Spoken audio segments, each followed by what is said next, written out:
বৃহস্পতিবার পবিত্র রাতে কেউ যদি এই দোয়াটি 100 বার পরে, কোনো দিন পৃথিবীর কোনো মানুষের কাছে তার হাত পাততে হবে না।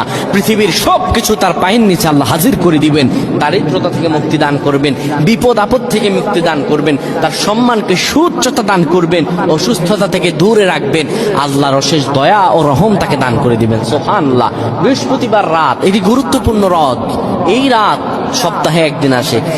আরবিতে রাত আগে আসে, দিন পরে আসে। সুতরাং বৃহস্পতিবারের যে দিন গিয়ে রাত, এটি বৃহস্পতিবার রাত নয়, এটি শুক্রবারের রাত, এটি জুমাবারের রাত, এটি দোয়া কবুলের রাত, আল্লাহর কাছাকাছি হওয়ার রাত। সুবহানাল্লাহ। এই বৃহস্পতিবার রাত আল্লাহ তাআলা বান্দার দোয়া কবুল করেন।